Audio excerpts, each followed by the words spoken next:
কটা বাজে এখন? 5টা, 5:30টাও বাজেনি। ওকে, প্রতিদিন এই টাইমে এখান থেকে দেখা যায়, তোমাদের দেখাচ্ছি।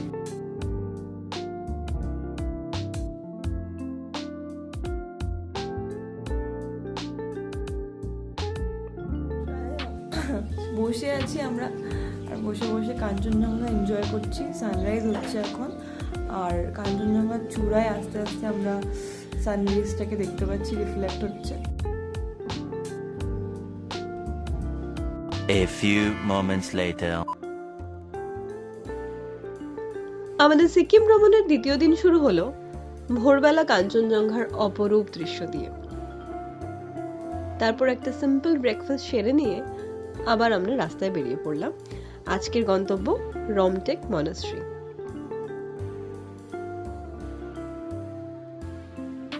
গ্যাংটক থেকে প্রায় 1 ঘন্টা সফর করার পরে আমরা পৌঁছালাম 18ই শতাব্দীতে স্থাপন করা এই মনাস্ট্রিতে। যদি কারোর এখানে আসার প্ল্যান থেকে থাকে তাহলে নিজের সাথে অবশ্যই একটা আইডি প্রুফ ক্যারি করবে।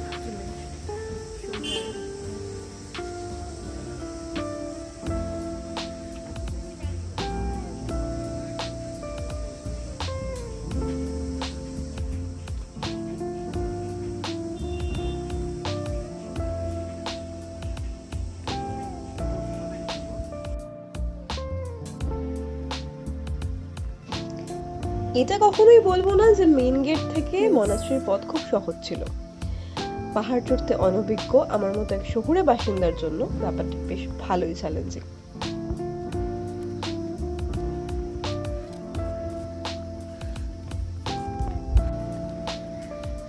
That is the monastery. There we have to go. বাবা, চড়তে চড়তে আমাদের চোখে পড়লো এই নীল বিল্ডিংটি। এর অনবদ্য সুন্দর কারুকার্য দেখে আমরা সবাই ভেবে বসলাম যে এটাই হয়তো রমটেক মনাস্ট্রি।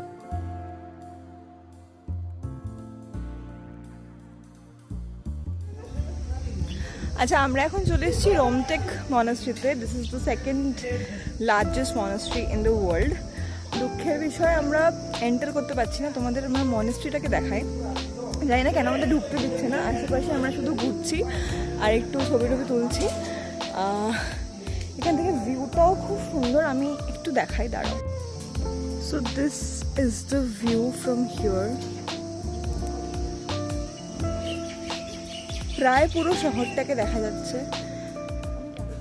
এই জায়গাটা থেকে বেরিয়ে দেখি কিছু পর্যটক রাস্তা চড়ে আরো উঁচুতে উঠছে। আমরা যেখানে গেছিলাম সেটা শুধুমাত্রই বুদ্ধিস্ট মঙ্কদের কোয়ার্টার অথবা থাকার জায়গা। আসল মনাস্ট্রি আরো উঁচুতে।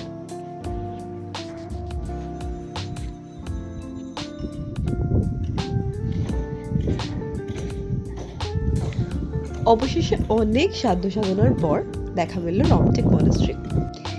এখানে পৌঁছে এক কথায় বিস্মিত হয়ে গেছিলাম। এত সূক্ষ্ম কারুকার্য, এত সুন্দর রঙের ব্যবহার আর এত উন্নত ধরনের শিল্পকলা দেখে যাকে বলে চোখ একেবারে জুড়িয়ে গেল।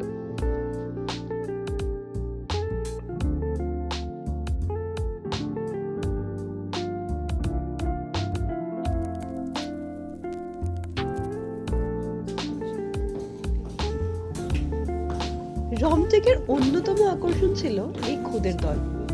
সামনে যেতেই এদের হাসি মুখগুলো দেখে এতক্ষণ ধরে হেঁটে আসা ক্লান্তি সবকিছুর যেন অবসান হলো।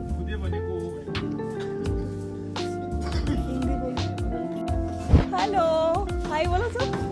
হাই। এই কচি কাচাদের সাথে সময় কাটানোর পর আমরা আবার গাড়ি চেপে গ্যাংটকের হোটেলে পৌঁছালাম। সন্ধেবেলা mgmarg ঘুরে রাতটা গ্যাংটকেই কাটলো।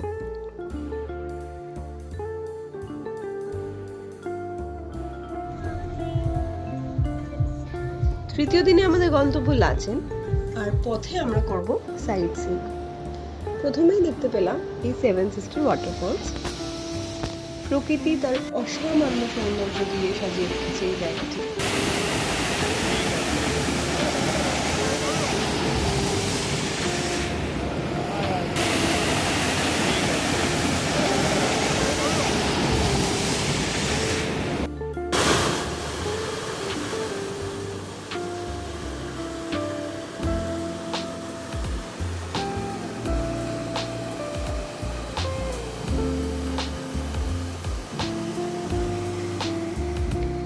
আগেই বলে রাখি, গ্যাংটক থেকে লাচেনের পথ কিন্তু প্রায় 5-6 ঘন্টার মতো। এই পথে যেতে একটা ছোট্ট ব্রেক নিয়ে আমরা সেরে ফেললাম আমাদের লাঞ্চ। লাঞ্চে ছিল একেবারেই বাঙালি খাবার, ভাত, ডাল, সবজি আর চিকেন। লাঞ্চের পর প্রায় ঘন্টা 2 সফর করার পর আমরা পৌঁছালাম চুংথাংটি। লাচুং আর লাচেনের মাঝে অবস্থিত একটি ছোট্ট টাউন। তিস্তার উপর বিভিন্ন হাইড্রো ইলেকট্রিক প্রজেক্ট আছে, তার মধ্যে একটি চুংথাংয়ে অবস্থিত।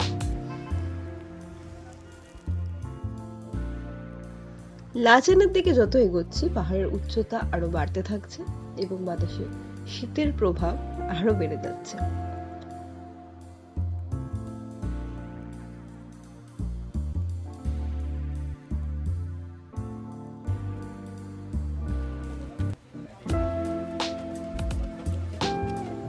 লাচেনে পৌঁছানোর আগে আমরা শেষ দাঁড়ালাম একটি চায়ের দোকানে।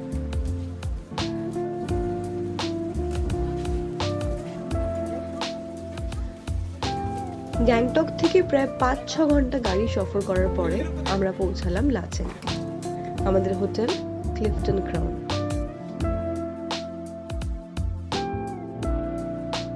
হোটেলে সবাই পৌঁছে গেছি। খুব সুন্দর রুম পেয়েছি। এখানে আরো কিছু এরিয়া আছে। এখানে লাগেজ রাখতে পারি আমরা। ব্ল্যাঙ্কেটসও প্রোভাইড করেছি, extra blankets. This is the bathroom.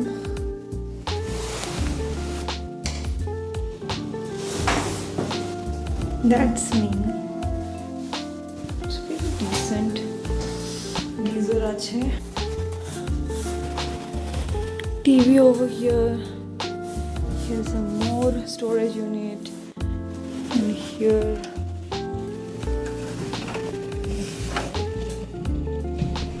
Axis Bank. Okay.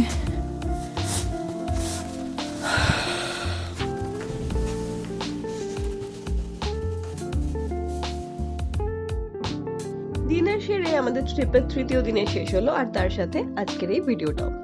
আশা করি তোমাদের সকলের খুব ভালো লেগেছে। যদি সেই সবজি দেখে থেকে থাকো আর তোমাদের ভালো লেগে থাকে তাহলে প্লিজ ভিডিওটা একটা লাইক করে দিও, আর তার সাথে সাথে আমার চ্যানেলটা সাবস্ক্রাইব করে দিও। থার্ড পার্টের জন্য তোমরা সকলে প্লিজ অপেক্ষা করো বন্ধুরা। Tata, bye bye, take care all.